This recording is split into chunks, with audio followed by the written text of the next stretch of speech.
Muy buenas tardes tengan todos ustedes. Es un gusto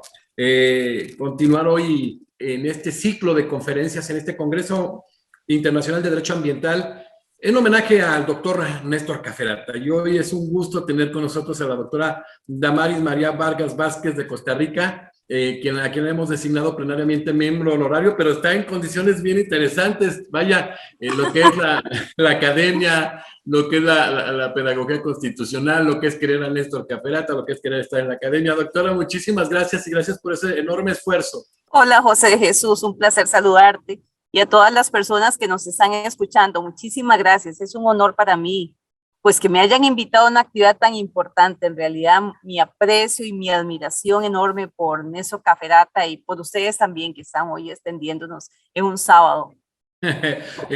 Doctora, la doctora Damaris María Vargas Vázquez de Costa Rica es ministra, magistrada de la Corte Suprema de Justicia de Costa Rica, tiene el doctorado en Derecho Comercial y Procesal Civil, es especialista en Justicia Constitucional por la Universidad Castilla-La Mancha de España y el Centro de Estudios de Capacitación Judicial de Centroamérica y el Caribe, formadora iberoamericana en Ética Judicial en la Cumbre Judicial Iberoamericana, Comisión Iberoamericana en Ética Judicial y Escuela Nacional de la Judicatura del Poder Judicial de la República Dominicana, es integrante del Consejo Consultivo de Ética del Poder Judicial de Costa Rica y hoy nuevo miembro honorario de la Academia Mexicana de Derecho Juan Velázquez.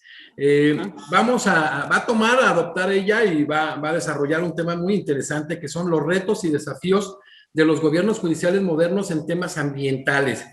Damaris, ¿cuándo son supranacionales los convenios internacionales de derecho ambiental? Y específicamente, ¿qué ha dicho la sala constitucional de tu país, una sala ejemplar, paradigmática, que surge precisamente en la Constitución, en la reforma constitucional de 1989 y la famosa ley de jurisdicción constitucional, que para mí en un debate que he tenido por mucho tiempo es la primera codificación procesal constitucional? Obviamente hay un amigo mío que quiero mucho, a Sergio Díaz Ricci, creador y el que se considera el primer código procesal constitucional de Tucumán, pero yo le tengo mucho respeto a este gran trabajo que se hizo.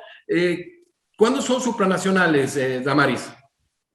Bueno, tal vez, José de Jesús, te comento que lo que mencionabas al inicio, en estos momentos estoy en un territorio indígena, en el territorio indígena Matambú, porque estamos trabajando en el Poder Judicial en la construcción de la política indígena del Poder Judicial y en la construcción de la política ambiental del Poder Judicial. Y parte de eso es con la consulta que se formula a todos los territorios indígenas de acuerdo con el convenio 169 de la OIT, que está indisolublemente unido con lo que es el tema ambiental. De ahí que a propósito de tu pregunta, me parece muy oportuna, les comento y agradezco tus comentarios sobre esas palabras tan lindas de la Sala Constitucional de la Corte Suprema de Justicia de Costa Rica. Bueno, yo soy costarricense y me siento muy orgullosa de nuestra Sala Constitucional, que realmente ha sido paradigmática, ha sido extraordinaria, y aprovecho para reconocer también los pronunciamientos de México. O sea, México ha sido para nosotros un ejemplo y lo estuvimos viendo recientemente en el congreso que se realizó en Brasil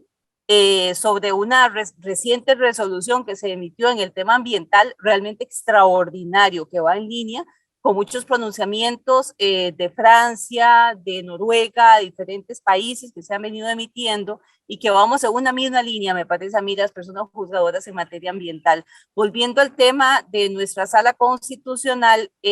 nos facilita muchísimo a las personas operadoras de justicia en Costa Rica la línea jurisprudencial que ha mantenido la sala constitucional de manera vinculante, porque de acuerdo con nuestra legislación es de aplicación obligatoria, en el sentido de que los convenios internacionales de derechos humanos son supraconstitucionales, es decir, están por encima de la constitución política. Esto es fundamental porque entonces si otorgan más derechos que la constitución, entonces esos convenios internacionales se convierten en una jerarquía superior a la constitución, es decir, nuestra legislación interna tiene necesariamente que estar adaptada y la constitución a esos convenios internacionales, porque son de derechos humanos. Ese es el argumento que ha dado nuestra sala constitucional. Y entonces eso ustedes pueden considerar para algunos países, esto es una renuncia a la soberanía. Para nosotros posiblemente lo sea, no obstante, tratándose de derechos humanos, nosotros no podemos cerrar las puertas y dejar de aplicarlo, todo lo contrario.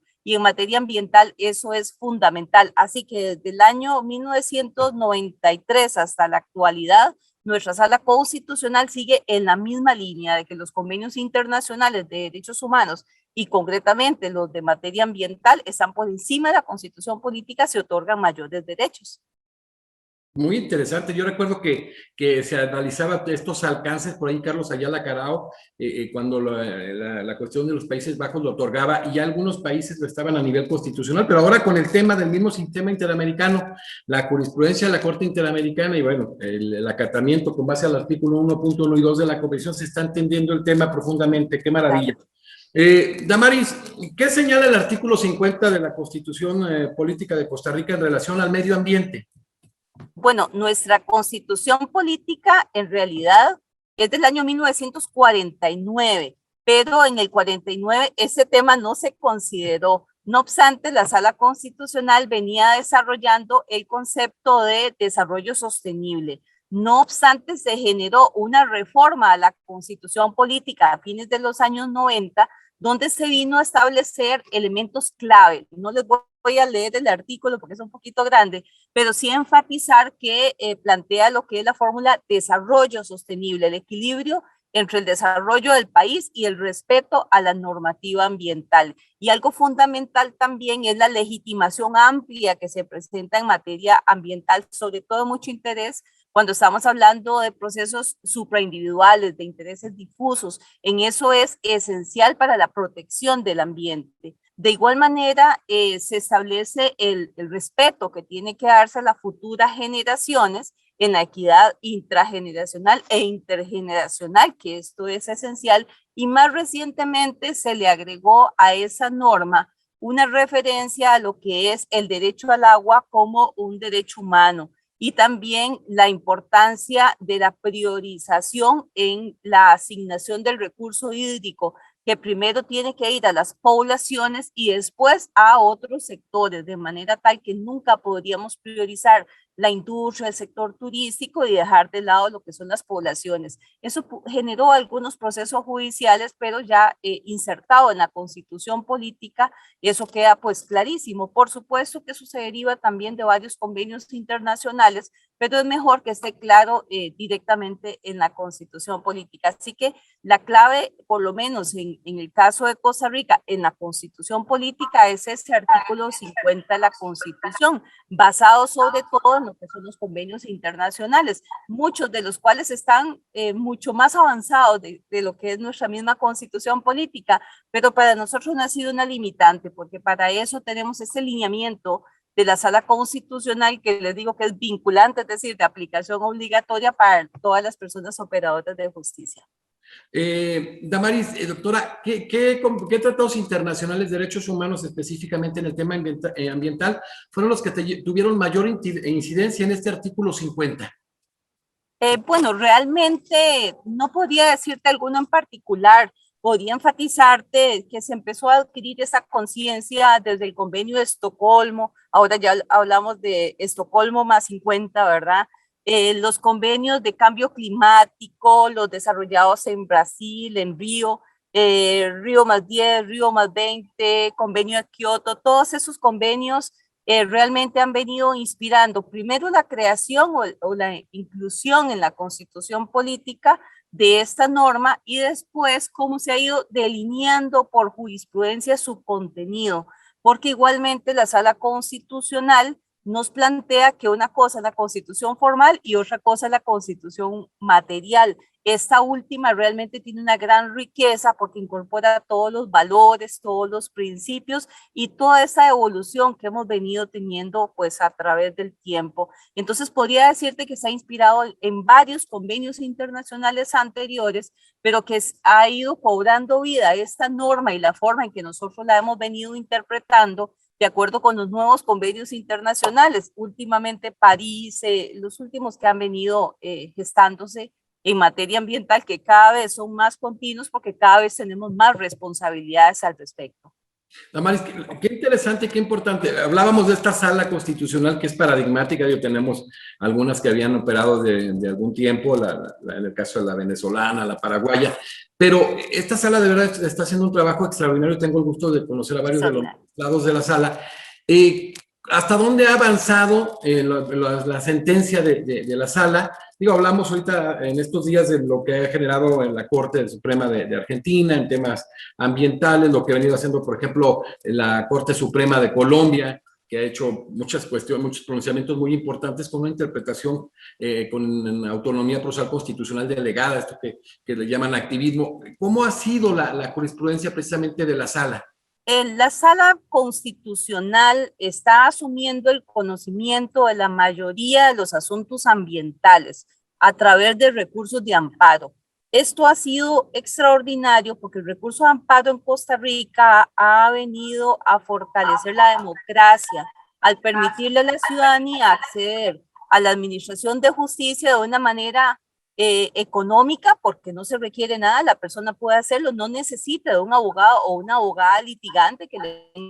asesorar en ese sentido. También la ventaja es el carácter vinculante de las resoluciones de la Sala Constitucional, que siempre ha venido muy actualizada en el tema ambiental, siempre ha venido siendo baluarte a nivel nacional. No obstante, debo mencionarte que hay otras salas de casación en la que me desempeño precisamente, que es la Sala Primera de la Corte Suprema de Justicia, que muy recientemente adoptó un criterio que se ha mantenido a nivel internacional como de los más modernos, y es de estarle dando legitimación a los recursos naturales. Empezamos con algunos pronunciamientos de la India, de Colombia, Argentina, Brasil, en el tema, por ejemplo, de los ríos, de algunos animales, y entonces recientemente se emitió un criterio pues bastante interesante en la protección del famoso león kibú, que es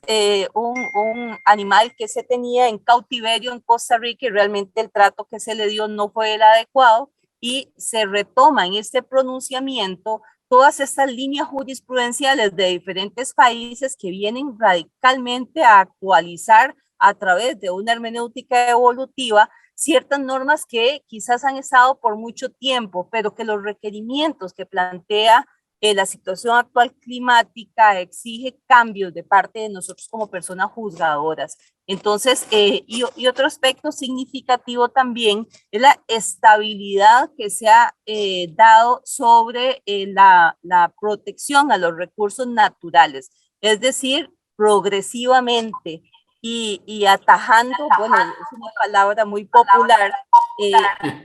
eliminando la posibilidad a través de vía de decretos, a través de otras normas, de disminuir los niveles de protección de los recursos naturales a través del principio de no regresión. Entonces, muchas veces a través de un decreto se pretende disminuir el nivel de protección de un recurso, y normalmente, o normalmente no, siempre la línea de la Sala Constitucional ha sido: no, es progresivo. Si usted me presenta un estudio técnico que justifique una ley que disminuya esa protección, extraordinario, pero si no hay un estudio técnico, como normalmente no lo hay, no es posible y se anulan esas iniciativas, normalmente vía decreto, para hacer este tipo de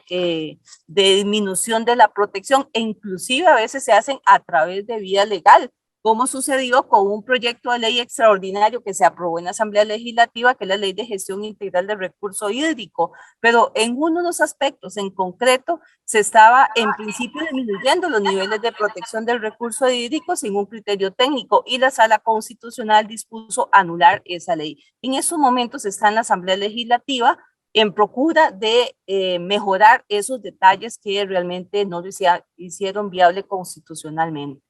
Doctora, abordó el tema del amparo, el tema por ejemplo, del amparo ambiental. Qué interesante lo que se ha dado en Costa Rica, que va corriendo, mejorando México en el tema con la reforma constitucional y la nueva ley de amparo, pero que nos falta y estamos mirando hacia Costa Rica, hacia Centroamérica, Sudamérica, pues para ese intercambio, ese diálogo. En este sentido, ¿qué tan importante ha sido, ya avanzó usted, el amparo para la defensa de derechos difusos colectivos? Y en ¿cómo es la sentencia? ¿Qué efectos tiene? ¿Efectos interpartes cuando se trata de la defensa de este tipo de derechos, erga omnes? ¿Cómo es? La eficacia es erga omnes. Entonces, eso es extraordinario y expresamente se señala en la ley de jurisdicción constitucional que es vinculante, o sea, aplicación obligatoria, tanto la parte considerativa como la parte dispositiva, de manera tal que la línea que se establece en la jurisprudencia es la que tienen que seguir el resto de los operadores de justicia en el Poder Judicial. Importante tal vez señalar, Jesús, que en el caso del Poder Judicial de Costa Rica, es un Poder Judicial un poquito diferente al resto, porque nosotros no solamente tenemos en el Poder Judicial lo que es la judicatura, los jueces y las juezas. Además, tenemos el Ministerio Público o Fiscalía General, que es la parte acusadora. Además, tenemos la defensa pública para las personas en situación de vulnerabilidad o escasos recursos económicos, que son abogados y abogadas especialistas pagados por el Poder Judicial.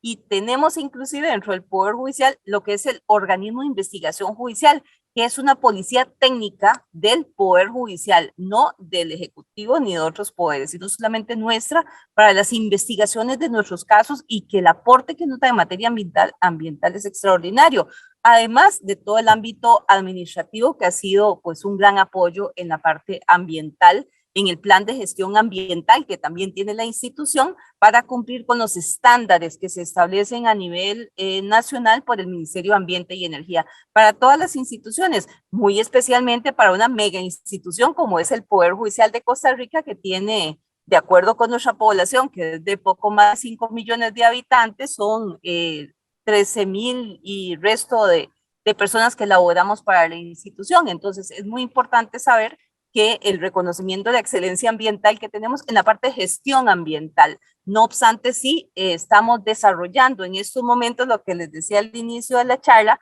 lo que es la política ambiental del Poder Judicial, porque nuestra meta es tener una jurisdicción ambiental especializada, es decir, que sean jueces y jueces ambientales especialistas los que conozcan los casos y que no se conozcan en todas las jurisdicciones. Pero retomando tu pregunta sobre el amparo, es absolutamente democratizante porque no tiene muchos requisitos, es absolutamente informal, no se necesita abogado o abogada que esté firmando para que se presente, entonces es muy gratuito. Por supuesto que eso supone el desarrollo de principios ambientales esenciales como es el de acceso a la información de calidad en materia ambiental para que se puedan hacer los planteamientos, también el acceso a la justicia, y cuando hablamos de acceso a la justicia no es solamente accesar a los tribunales, sino que ofrezcamos las garantías, las acciones afirmativas necesarias para las poblaciones en situación de vulnerabilidad para que puedan conocer sus derechos y hacerlos ejercer ante el Poder Judicial si es necesario. No, perdón, pero qué importante cuando se hace hincapié en este ejercicio de derecho comparado, porque bien México le da el amparo al mundo, pero nos rezagamos. Esa reforma del 6 de junio, reforma constitucional al amparo y la nueva ley de amparo en 2013 fue muy importante. Y en este tema se incorporan interés legítimo, se hace una defensa de derechos difusos, colectivos e individuales homogéneos, pero se avanza en qué grupos, que se relaciona a grupos, en el interés, en la legitimidad, pero en sentencia ese principio relativo a las sentencias lacera. Y como es un principio que nació casi con el amparo, con uno de los grandes juristas, incluso le llaman fórmula Otero, pues ha sido complicado. Entonces hay que desprendernos de eso pues, para hacerlo más operativo y lograr la efectividad de los derechos fundamentales y humanos. Pero bueno, interesantísimo el tema, ahora que hablas de este tema de la especialización en la misma corte en materia de amparo, ¿no? Damaris, vaya, qué interesante. ¿Qué regula en Costa Rica la competencia en materia de biodiversidad? ¿Cómo lo hace la ley? ¿Qué ley es? ¿Cómo se da en este tema?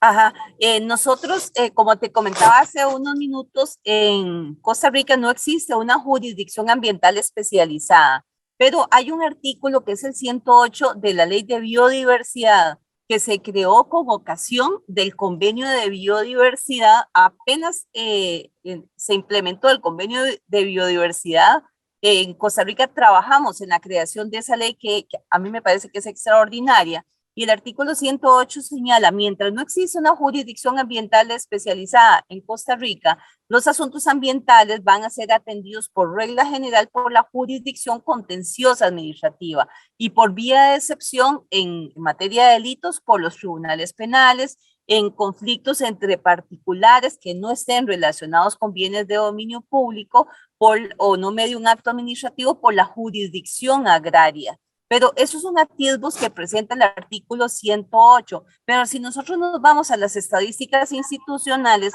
la gran mayoría de los asuntos ambientales son atendidos a través del amparo por la Sala Constitucional de la Corte Suprema de Justicia. Damaris, ¿cuáles son los elementos claves precisamente para la buena gobernanza ambiental? Quisiera yo referirme a lo que es la Declaración Mundial sobre el Estado de Derecho Ambiental, que es del año 2016, pero creo yo que cobra vigencia en la actualidad, que no podemos dejarla de lado. Y hace un planteamiento bastante interesante, cuáles son los elementos claves que tienen que considerarse. Y entonces, en primer orden, lo que nos señala es la necesidad de fortalecer el Estado de Derecho para proteger los valores ambientales, los valores sociales, culturales, para alcanzar lo que es el desarrollo sostenible, el desarrollo ecológicamente sostenible, o sea, que esté en línea el país con eso. Aquí, bueno, retomamos lo que son los objetivos de desarrollo sostenible de la Agenda 2030, que tenemos un pacto nacional, en el caso de Costa Rica, que es un compromiso entre el Poder Ejecutivo, Legislativo y Judicial para su cumplimiento, porque se identifica en esa Declaración Mundial de la UICN, en el tema de gobernanza ambiental, que si no tenemos un sólido Estado de Derecho en materia ambiental, evidentemente esto va a generar un incumplimiento de los derechos y las obligaciones de índole legal que se tengan. Por ende, no estaríamos nosotros como personas responsables de la justicia ambiental comprometiéndonos con los requerimientos de la sociedad, no solamente de nuestro país, sino también del resto de los países, porque ya hemos visto, de acuerdo con los lineamientos de la Corte Interamericana de Derechos Humanos, que las responsabilidades de los estados son transfronterizas, no solamente de lo que tengan dentro de sus fronteras, sino los daños que genere fuera de sus fronteras también, que va mucho más allá. Entonces, pues en esa declaración también se señalan ciertos elementos clave. Por ejemplo, la necesidad que existan leyes, regulaciones y políticas claras, estrictas, ejecutables y efectivas. En esto, en nuestro caso, me parece que es una situación similar a diferentes países. Nos sobran las leyes ambientales. Solamente el recurso hídrico tenemos más de 1000 leyes. Pero ¿qué es lo que pasa con eso? Algunas son contradictorias, otras son desconocidas. Es decir, leyes son muchísimas, pero es necesario que esas leyes realmente sean analizadas y que sean estrictas, que sean ejecutables y que sean efectivas. A veces hay leyes extraordinarias en nuestros países que lamentablemente no están las condiciones para poder aplicarlas. Entonces no tiene ningún sentido andar indicando a nivel internacional que estamos muy bien con la protección de un recurso X si materialmente no se está dando. Entonces es nuestra responsabilidad desde los poderes judiciales de hacer que esas leyes realmente sean ejecutables y entender nosotros como operadores de justicia que el que exista una ley no es que se ha solucionado el problema. Podríamos pensar eso, pero realmente la sociedad es una cosa y la normativa es otra. ¿Qué es lo que nosotros tenemos que tratar de entender? ¿Cuál es la realidad que se está dando en la sociedad? ¿Cuál es la situación económica, la situación social y la situación ambiental que presenta el país para que nuestras decisiones realmente sean ejecutables? Que eso es lo más importante de todo.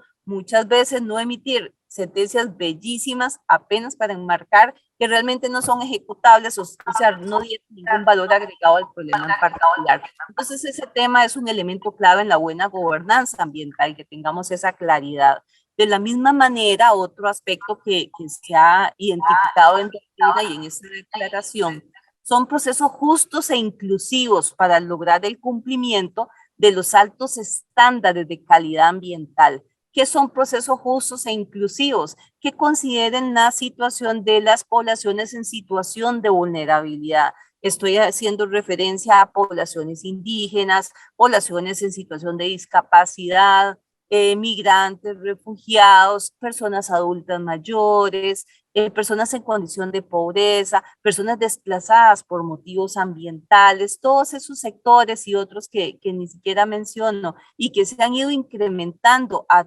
raíz de la pandemia, necesitan que les ofrezcamos procesos justos, o sea, un debido acceso a la justicia, acciones afirmativas a favor de esas poblaciones para que puedan tener acceso y además que sean inclusivos, es decir, tiene que darse necesariamente la debida participación ciudadana, respetando siempre las competencias del Poder Judicial, pero que no nos cerremos como Poder Judicial, sino que nos abramos a la comunidad para escuchar y entender cuáles son los problemas que realmente se están dando y que también nuestra gestión la desempeñemos de acuerdo con los altos estándares internacionales en materia de calidad ambiental. Aquí caemos a un tema clave en lo que es el ambiente y es el hecho del sustrato técnico del derecho ambiental. El derecho ambiental, una de las claves es los peritajes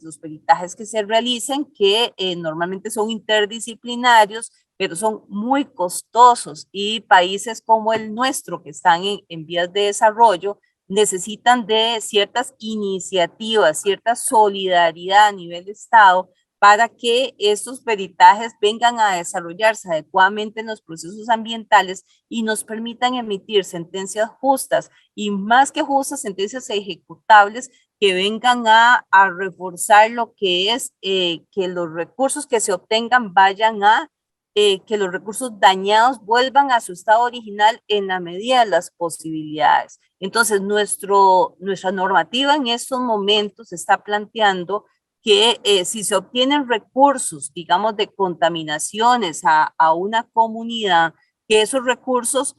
si bien van por el principio caja única del Estado, a las arcas del gobierno, no van simplemente a las arcas del gobierno para que el gobierno haga lo que estime pertinente, para nada, sino que vayan enfocadas a creación ya sea de fideicomisos para la restauración del recurso dañado,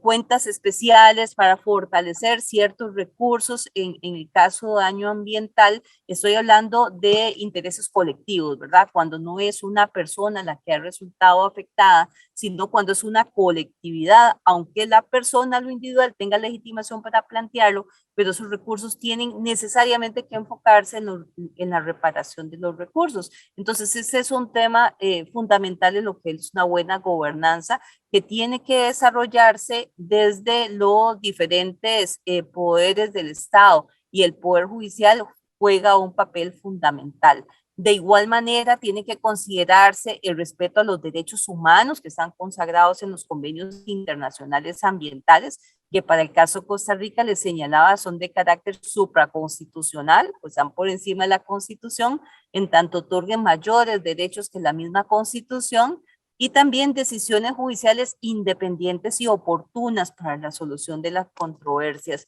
Hemos puesto mucho énfasis en este país en la independencia judicial. En buena hora, en nuestra constitución política garantiza el 6% del presupuesto nacional direccionado siempre al Poder Judicial, es decir, tenemos asegurado ese presupuesto, lo cual realmente es bastante importante porque garantiza independencia al Poder Judicial en relación con los demás poderes. Es más, normalmente logramos que nos den un poquito más de presupuesto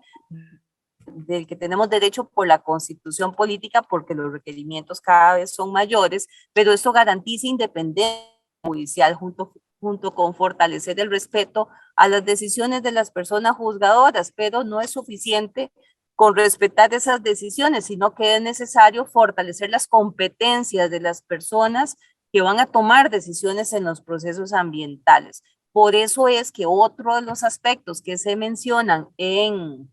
una buena gobernanza ambiental, identificados en doctrina, identificados en la declaración, son las rendiciones de cuentas. Las rendiciones de cuentas son fundamentales para que la ciudadanía se dé cuenta qué estamos haciendo, para escuchar cuáles son esas oportunidades de mejora que desde la ciudadanía se puedan realizar, porque ya nos hemos dado cuenta que los estados realmente no damos abasto desde nuestra perspectiva para darle atención a la exigencia que se presenta en el planeta en el tema ambiental. Es necesario involucrar a las comunidades para que esas con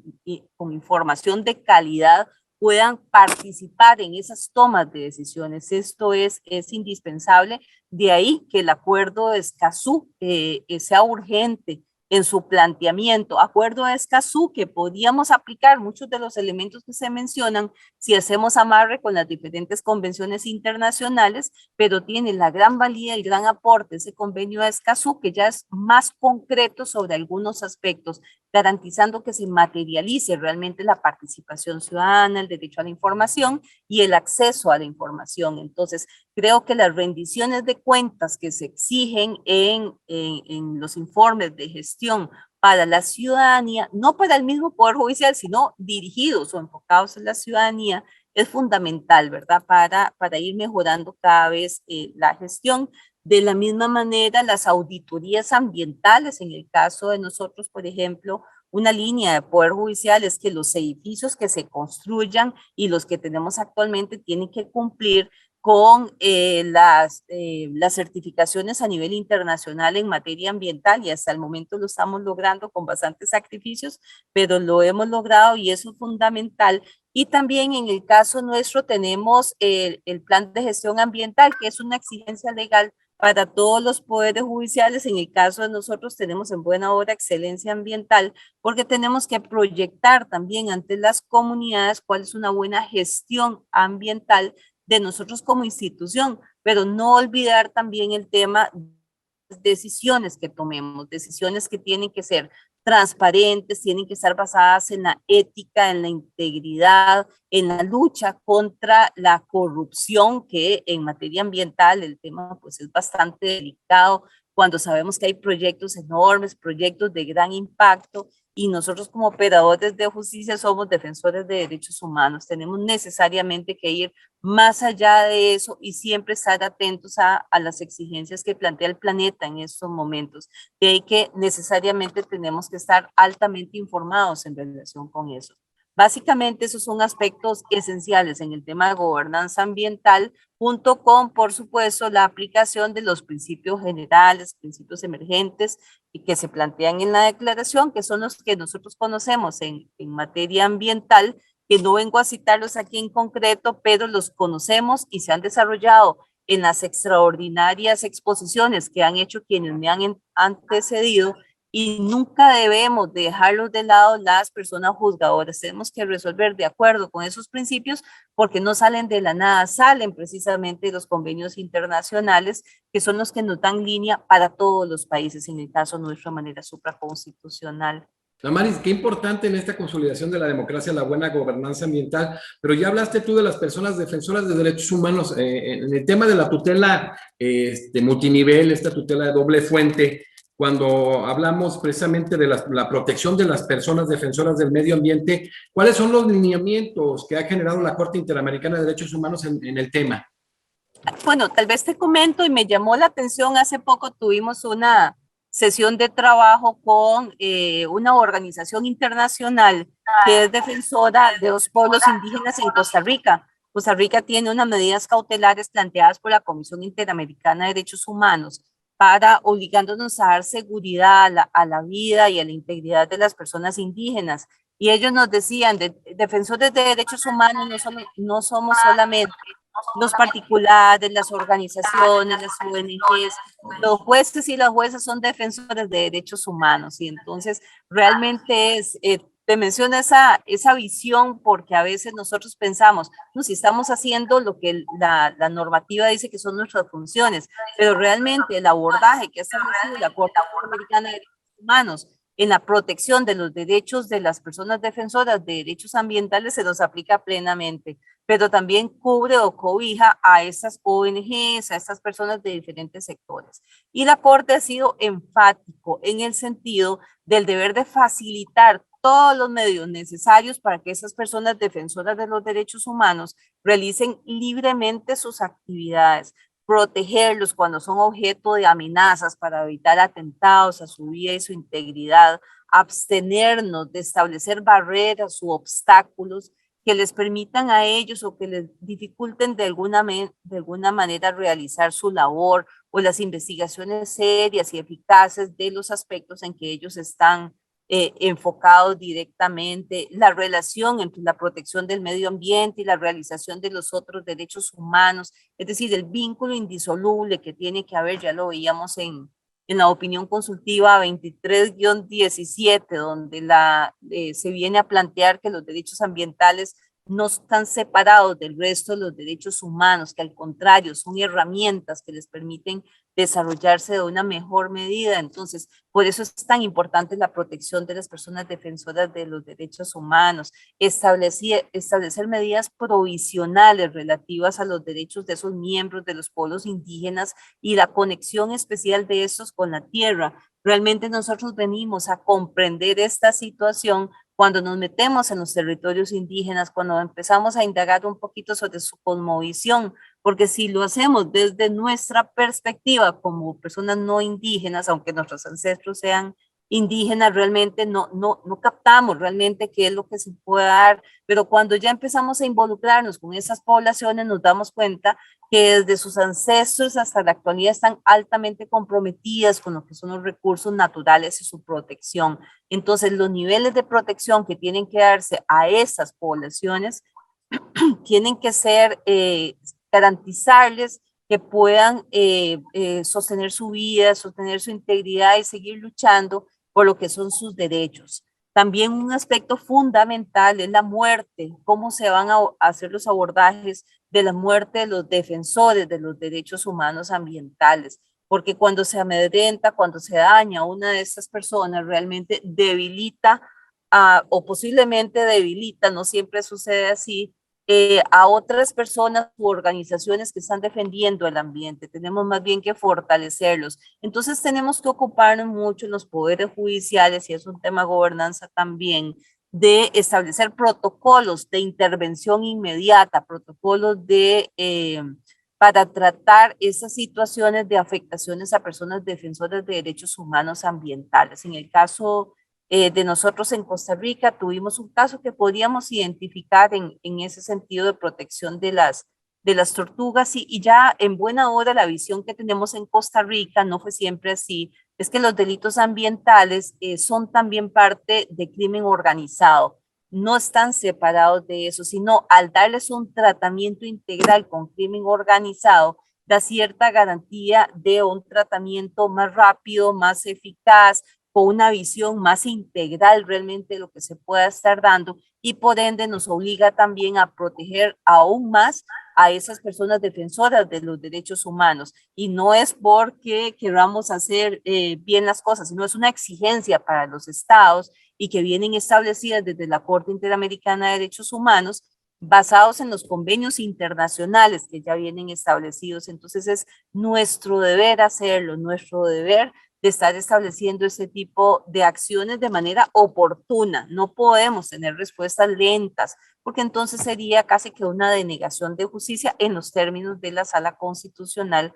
de la Corte Suprema de Justicia. Aquí el acuerdo de Escazú es fundamental también en la protección de las personas defensoras de los derechos humanos y de sus organizaciones. Es decir, tenemos que generar las condiciones para erradicar cualquier violación a los derechos, ya sea de los defensores, ONGs o particulares, sino también de los defensores, que somos personas que trabajamos en el Estado costarricense. Qué interesante, la verdad que vamos a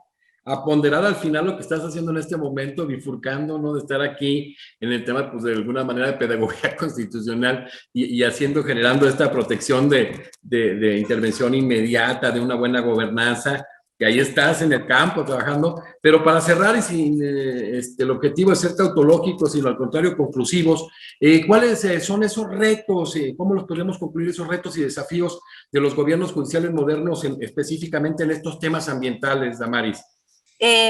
Siguiendo con los lineamientos de la Corte Interamericana de Derechos Humanos, los tomadores de decisiones en el tema ambiental tenemos el deber de crear políticas públicas para la protección ambiental y para la protección de los defensores de derecho ambiental. Y cuando hablamos de políticas públicas, no me estoy refiriendo a esos documentos muy bonitos que se crean y que se guardan en una gaveta y decimos tenemos una política pública, sino política pública en el término real que permee todo el quehacer institucional y que además venga acompañada de un plan de acción medible, que establezca las diferentes responsabilidades y fundamental también el aporte que los jueces y las juezas, magistrados y magistradas que conocemos asuntos ambientales tengamos que dar desde las sentencias. Las sentencias en materia ambiental no son sentencias comunes y corrientes, son diferentes a las de otras materias. Nuestras sentencias tienen que ir más allá, tienen que ser absolutamente ejecutables, con controles, con seguimientos, con garantías de que realmente van a venir a proteger el ambiente y tienen que ir más allá, inclusive en los mismos convenios internacionales. Vemos, por ejemplo, el caso de Francia, el nivel de exigencia que se está dando aún a los límites que se plantean en el convenio de París, que lo está exigiendo al Estado francés. Realmente ese es un ejemplo de la conciencia que se puede desarrollar desde el Poder Judicial, desde las personas operadoras de justicia, para lograr un impacto en el tema ambiental, porque no en vano se señala esta década como la década crítica. Es decir, ya no podemos seguir utilizando los mismos mecanismos, tenemos que generar cambios radicales que causen un impacto en el planeta, porque el cambio climático ya no tiene revés, es decir, nuestra responsabilidad es enorme en ese sentido y tenemos que materializar cualquier acción legalmente posible que nos permita a nosotros evolucionar en nuestras posiciones, que realmente impacte en la naturaleza y que no se quede simplemente en una simple decisión que no se puede de ninguna manera ejecutar o que no venga a darle un valor, un aporte a lo que es la lucha que tenemos a nivel planeta con el tema cambio climático. Y sobre todo tener la gran apertura de la ciencia. No podemos cerrar las puertas a los aportes que nos está dando la ciencia. Tenemos que seguir una constante investigación, en una constante formación de parte de las personas juzgadoras para que las decisiones que tomemos sean decisiones de calidad y que estén emitidas de acuerdo con los más modernos principios científicos que se hayan desarrollado, en línea con lo que realmente impacte positivamente al ambiente y lo antes posible, ¿verdad? Básicamente, me parece. Cerramos en este tema, que hay muchísimas cosas después, ya vemos tu agenda para continuar con algunas cuestiones que se plantean que son muy interesantes y en este ejercicio de intercambio en la cognición jurídica nos sirve mucho en nuestra región. Damaris, ¿qué le ha dado, qué ha aportado nuestro amigo Néstor Caferata, el doctor Néstor Caferata, al desarrollo del derecho ambiental?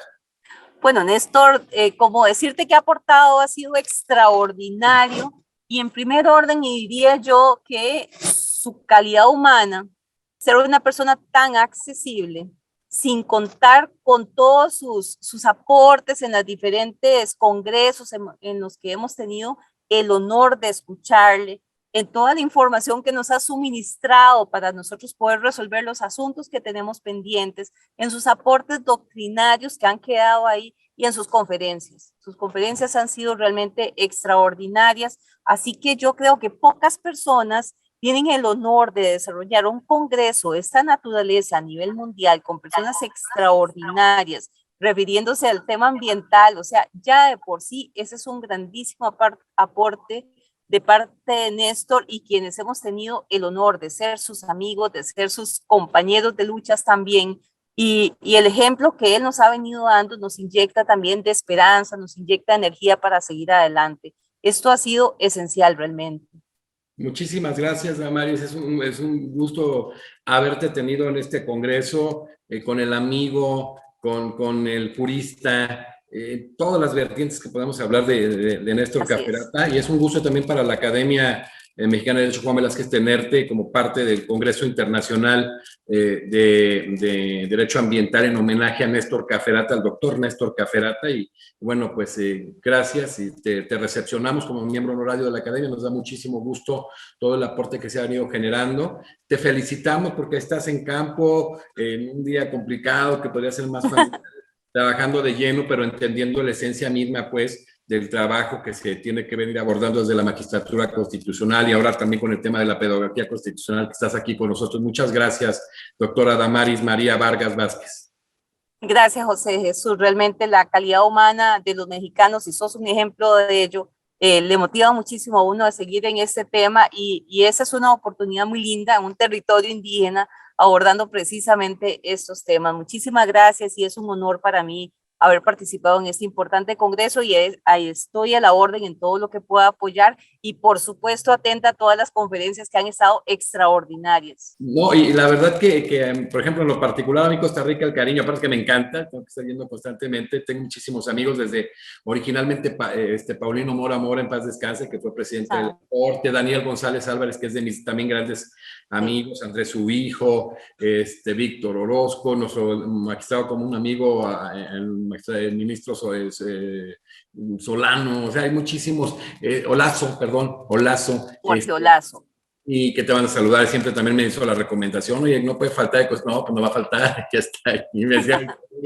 minutos, y pues te agradezco mucho. Despedimos hoy a la doctora Damaris Vargas Vázquez de Costa Rica, ministra de la Corte Suprema de Costa Rica, magistrada en Costa Rica, dentro del término de la magistratura constitucional sería lo correcto, y en otros lugares juez constitucional, como el caso argentino, con el tema retos y desafíos de los gobiernos judiciales modernos en temas ambientales. Cerramos esta conferencia en el marco del Congreso Internacional de Derecho Ambiental en homenaje al doctor Néstor Caferata. Nos vemos el día de mañana. Gracias.